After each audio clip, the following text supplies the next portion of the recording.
Hello students, welcome to the channel. आज की जो वीडियो होने वाली है वो होने वाली है Maharashtra state board accountancy syllabus का चैप्टर नंबर 2, यानी कि accounts for not for profit concern या ऑर्गेनाइजेशन। ऐसी कौन सी जो चीज़ें हैं जो हमें जाननी चाहिए इस चैप्टर में। चलिए शुरुआत करते हैं। फर्स्ट ऑफ ऑल, इसे शुरू करने से पहले मैं आपको एक बात रिकमेंड करता हूँ कि स्टूडेंट्स, यह चैप्टर बहुत ही इंटरेस्टिंग और यूनिक चैप्टर है पूरे अकाउंटेंसी सिलेबस में। ओके, इसे ध्यान से फोकस करना।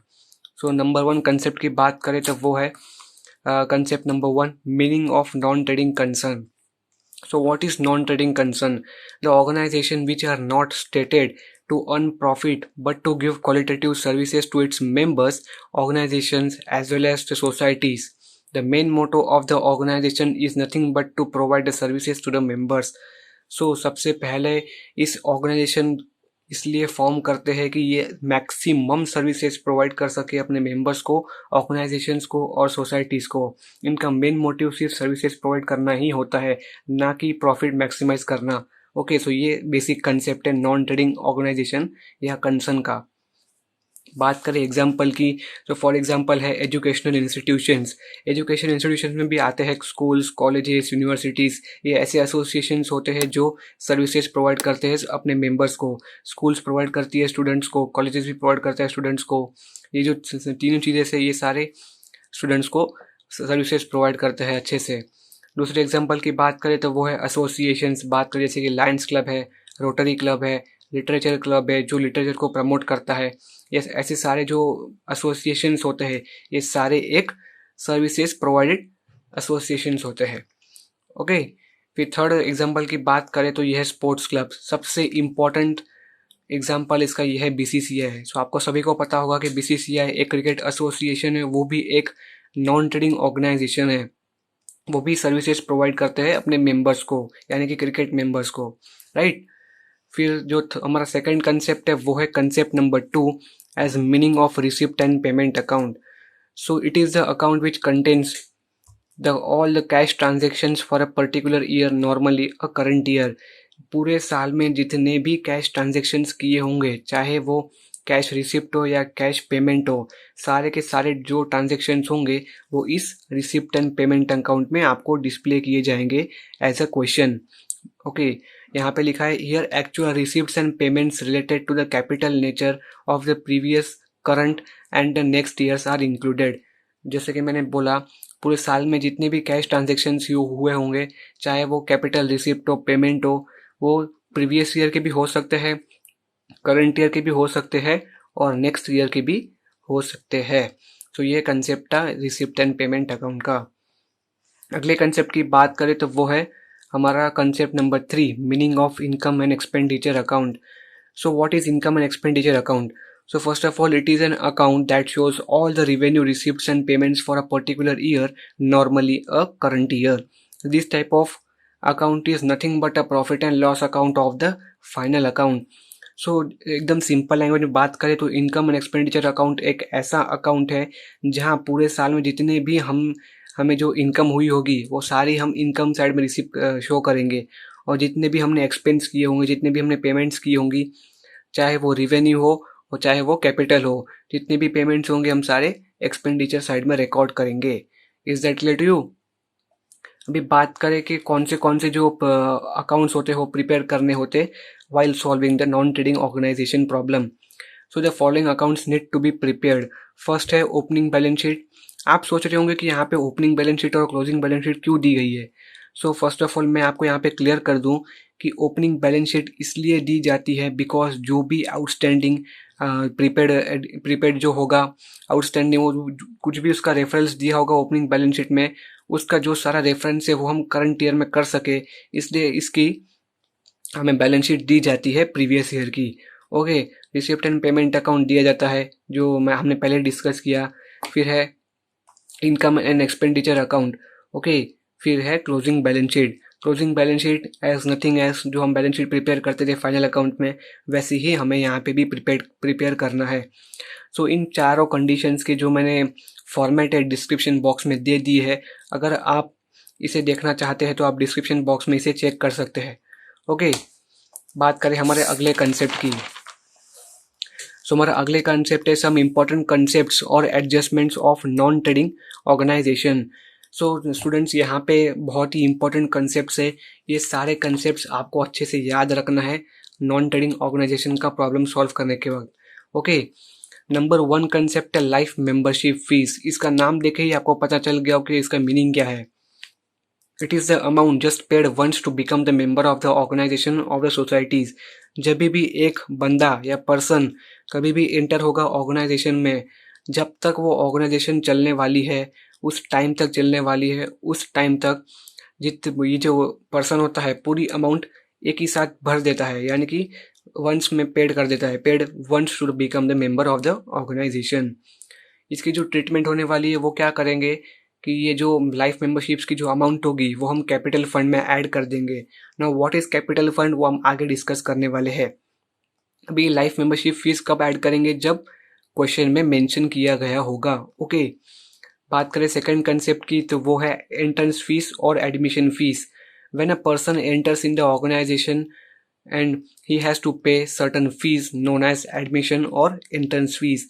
जब भी हम फॉर एग्जांपल हम एक स्टूडेंट है और हमें एडमिशन लेना है अच्छे इंस्टीट्यूशन में, तो हम उस इंस्टीट्यूशन में पहले जाने के लिए हमें एडमिशन फ़ीस भरनी पड़ती है। सो उसी फीस को हम कहते हैं एडमिशन फ़ीस और एंट्रेंस फीस। ओके, इसकी ट्रीटमेंट भी सेम है, ये भी हम इसका जो बैलेंस रहने वाला है वो हम कैपिटल फंड में सिंपली ऐड करेंगे इफ़ मेंशन किया होगा तो। बात करें थर्ड कंसेप्ट की तो वो है donation. So what is donation? So when a person gives certain amount to the society by self interest, then it is known as donations. So students, यहाँ पे donations कभी भी self interest पे ही दिया जाता है, ज़बरदस्ती से दिया जाता नहीं है। सो इसकी ट्रीटमेंट भी सेम होगी, अगर मेंशन किया होगा तो हम इसे भी कैपिटल फंड में ऐड करेंगे। अभी बात करें फोर्थ कंसेप्ट की, तो फोर्थ कंसेप्ट है हमारा capital fund. So it is also known as general fund. When there is excess of assets over liabilities, then it represents capital fund. देखो, इसे जनरल फंड भी कहा जाता है।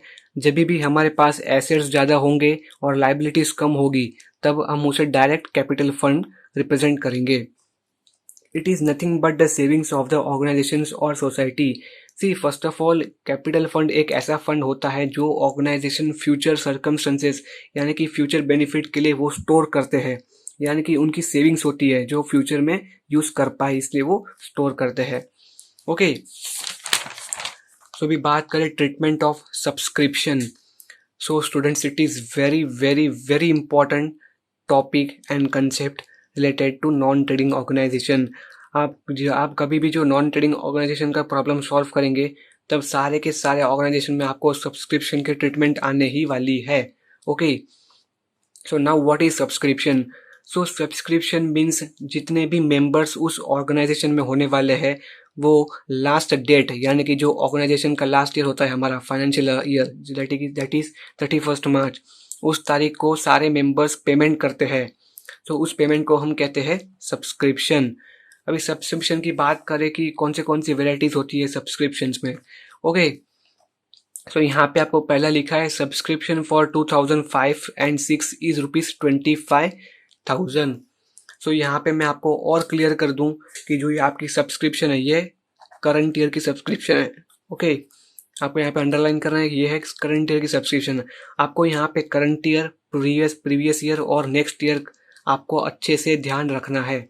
Is that clear to you? Second लिखा है यहाँ पे, देखिए यहाँ पे लिख दिया हमने subscription for current year 2005 and 6 is ₹25,000। फिर सेकंड लिखा है सब्सक्रिप्शन फॉर 2004 एंड 5 इज ₹6,000। अभी देखिए इसका ट्रीटमेंट कैसी होगी। क्या लिखा है सब्सक्रिप्शन फॉर 2004 एंड 5, यहाँ पे आउटस्टैंडिंग सब्सक्रिप्शन 2004 एंड 5 लिखा है। हमारा करंट ईयर है 2005 एंड 6 और यहाँ पे बात चल रही है पिछले साल की आउटस्टैंडिंग की। तो स्टूडेंट्स, आपको और एक चीज़ बता दूं कि जितना भी एडजस्टमेंट और जितनी भी सब्सक्रिप्शंस करंट ईयर की होगी वो सारे के सारे ऐड किए जाएंगे, और जितने भी पिछले साल के या तो फिर अगले साल की सब्सक्रिप्शंस होंगे वो सारे के सारे आइटम्स हम माइनस करेंगे। सो यहाँ पे आउटस्टैंडिंग सब्सक्रिप्शन लिखा है 2004 और 5, ये पिछले साल का था इसलिए हम इसे माइनस करेंगे। ओके, तो यहाँ पे हम टिक कर देते हैं। फिर लिखा है ऊपर कि subscription for the year 2005 and 6 is outstanding ₹10,000। अभी देखो हमारा करंट ईयर चल रहा है 2005 एंड 6 और यहाँ पे बताया है कि जो हमारे करंट ईयर की आउटस्टैंडिंग सब्सक्रिप्शन है वो यहाँ पे अभी भी बची हुई है, यानी कि 10,000 है। इसे हम ऐड करेंगे। क्यों ऐड करेंगे? बिकॉज ये करंट ईयर की है। जितने भी करंट ईयर के सब्सक्रिप्शन होंगे सारे हम ऐड करेंगे सिंपली। फिर लिखा है subscription for the year 2004 and 5 is ₹8,000। इसे भी हम ऐड करेंगे। अभी आपके दिमाग में एक और क्वेश्चन होगा कि सर आपने बोला था कि पिछले साल का जो अगले साल का होता है, पिछले साल का होता है, सारी चीज़ माइनस करेंगे, बट ये पिछले साल का, इसे ऐड क्यों किया गया है? सो स्टूडेंट्स अच्छे से ध्यान देना। यहाँ पे लिखा है subscription received in advance of ₹2004 and 5। देखो हमारा करंट ईयर चालू है 2005 एंड 6, बट यहाँ पे क्या कहा है कि जो करंट ईयर की सब्सक्रिप्शन थी यानी कि 2005 और 6 की 8,000, ये सब्सक्रिप्शन हमें 2004 और 5 में ही मिल चुकी है। ओके, सो प्रीवियस ईयर के बैलेंस शीट में ये हमारे लिए एसेट होगी और इस साल की बैलेंस शीट में ये हमारे लिए लाइबिलिटी होगी। ओके, सो यहाँ पे देखिए इसलिए हमने ऐड किया है बिकॉज ये पिछले साल की है। इसकी जो करंट ईयर की सब्सक्रिप्शन थी बट इसकी जो अमाउंट है वो हमें पिछले साल ही मिल चुकी थी, इसलिए हम इस साल में ऐड करेंगे बिकॉज ये इस साल की है। ओके, सो ये भी हम यहाँ पे टिक मार्क कर देंगे। फिर बात करें सब्सक्रिप्शन फॉर 2005 एंड 6 इज ₹6,000।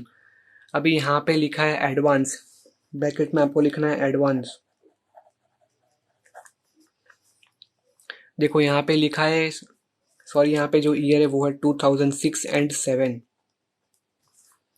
यहाँ पे लिखा है कि जो सब्सक्रिप्शन थी 2006 और 7 की वो है ₹6,000।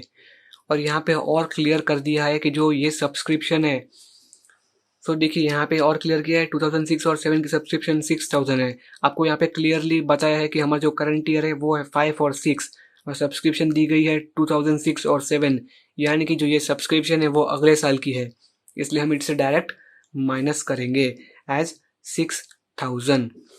सो देखिए यहाँ पे है 5 एंड 6 6,000। ओके, तो सारे की सारे हमने ट्रीटमेंट्स कर ली है सब्सक्रिप्शन के।